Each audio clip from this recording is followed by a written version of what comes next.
les vautours rôdent autour de Dakar.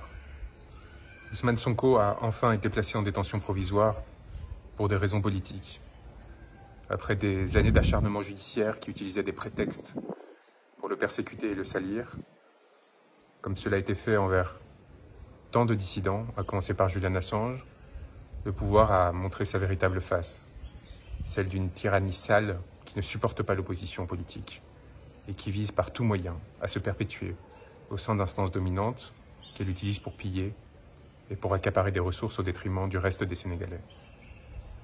C'est avec un sentiment de dégoût et de vilainie très fort que j'ai accueilli cette nouvelle et la démonstration, encore une fois, que l'appareil judiciaire sénégalais n'était pas en mesure de faire respecter l'état de droit face à la volonté toujours plus écrasante de ses dominants et de ses instances politiques. Alors je vous dis tout cela depuis Dakar, où je salue la mort d'un nouveau martyr, tombé à Pékin aujourd'hui, tombé à Pékin pour la liberté et la souveraineté de son peuple. Tué par les balles d'agents de la BIP, sur lesquels nous avons tous les éléments pour mettre en œuvre les poursuites qui ont été enclenchées tant en France qu'à la Cour pénale internationale, et je l'espère bientôt, dans le cadre d'un changement de régime démocratique, qui se poursuivront au Sénégal lorsque celui-ci retrouvera sa souveraineté.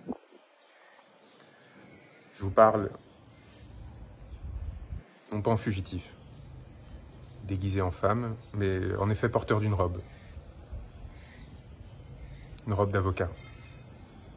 Une robe d'avocat qui m'a valu l'émission d'un mandat d'arrêt international de la part d'un gouvernement qui n'a, semble-t-il, plus idée de ce que représente l'état de droit, qui pense que lorsque cela ne suffit pas de poursuivre des individus injustement, il peut s'attaquer à ceux qui portent sa parole, le représentent, et ensuite aux journalistes qui la relayent dans l'espace public. Je tiens à saluer le courage de beaucoup de journalistes sénégalais qui, contrairement à leurs collègues oligarchisés français, ont au moins cette passion de la diversité et de la différence, même si certains sont pris dans les raies de la propagande. J'ai lu encore des insanités à mon sujet, comme quoi, dans Le Monde, journal qui appartient à l'oligarque que l'on sait, qui censure les articles ou les papiers lorsqu'ils me sont trop favorables, ils savent de quoi je parle, et à l'inverse, tente de salir chacune de nos initiatives et raconte des anecdotes absolument délirantes, comme quoi on serait en fuite, changeant de maison en maison au sein de Dakar, sans téléphone laissé à Paris. Désolé de vous décevoir, mais la réalité est à la fois beaucoup plus complexe et beaucoup plus enchanteuse que celle que vous tentez d'écrire pour détruire vos ennemis et non pas faire votre travail, contrairement à ce que vous espérez faire croire aux autres, mais servir des intérêts que l'on sait. Nous sommes ici sereins, travaillant, dur, pour nous assurer du respect des droits des personnes qui se sont engagées dans ce territoire pour leur liberté et leur souveraineté,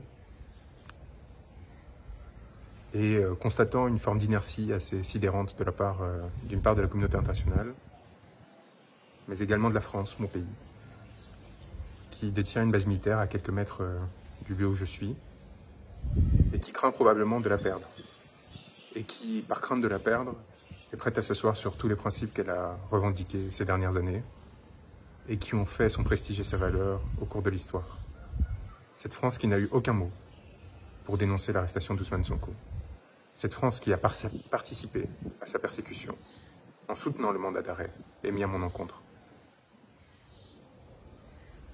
Cette France qui, encore aujourd'hui, se tait sur les 60 morts, qui depuis mars 2021, les milliers d'arrestations et de blessures ont atteint au peuple sénégalais alors qu'il manifestait pour défendre ses droits, et en particulier son droit d'être représenté librement dans le cadre d'élections démocratiques. Alors c'est sûr qu'en France, on n'est pas habitué à des peuples qui luttent pour la démocratie, tout simplement parce que notre démocratie a été tellement avariée par ces jeux oligarchiques, par ces compromissions successives, par ces distorsions institutionnelles, qu'elle a perdu tout goût à la liberté et à la démocratie. Et alors, quand elles voient un peuple se lever, son élite, ses petits gouvernants, voient des échos de luttes passées, qui ont pourtant fondé notre régime, et qui ont trouvé de glorieux épisodes depuis, y compris au sein des Gilets jaunes, et bien avec l'inquiétude des dominants qui craignent pour leur position et la défense de leurs intérêts. Je les connais, ces médiocres, et je les ai assez fréquentés pour savoir ce qui explique leur attentisme, leur indifférence et leur soutien larvé, puissant, à l'encontre des régimes qui tuent, qui pillent, qui violent. Est-ce que c'est pour cela qu'il faut se donner à des mains étrangères, à d'autres acteurs opportunistes qui tentent de se saisir de ces opportunités? Non. Il faut en profiter pour garder sa dignité, réclamer sa souveraineté et proposer des positions d'équilibre comme celles qu'Ousmane Sonko développait, sans asservissement à l'égard d'une puissance tierce, quelle qu'elle soit, pour et par le peuple. Pour et par le peuple. C'est maintenant le cri qui doit nous unir pour défendre, à travers ce destin et à travers celui de tous ceux qui luttent, nos aspirations à la beauté et la dignité. Courage à tous. On est à vos côtés, très proches. On l'a fait pour vous démontrer qu'on n'était pas dans un comptatoire, que l'on était aussi capable de prendre des risques, mais aussi, jusqu'au bout, revendiquer la légitimité de nos faits, des gestes, de nos paroles, puisque c'est sur des paroles que nous avons été poursuivis.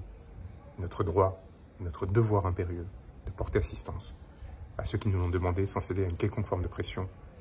C'est ainsi que j'ai toujours exercé mon magistère, c'est ainsi que je continue à le faire auprès des frères qui luttent, de la Guadeloupe au Sénégal, et rien ni personne ne pourra nous en empêcher.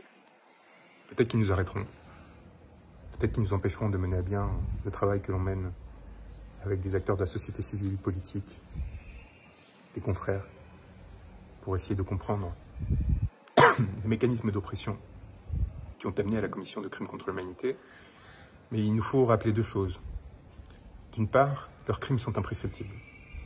D'autre part, le travail que nous avons fait, cette communication en Cour pénale internationale, cette plainte auprès des institutions françaises et qui seront, je l'espère, relayées par les institutions sénégalaises dès que ce pays aura repris sa souveraineté, ce travail est fait. Leurs responsabilités sont établies. Et les mots que nous avons enfantés ne pourront pas être effacés. Courage à tous et tenez bon pour notre souveraineté et notre dignité.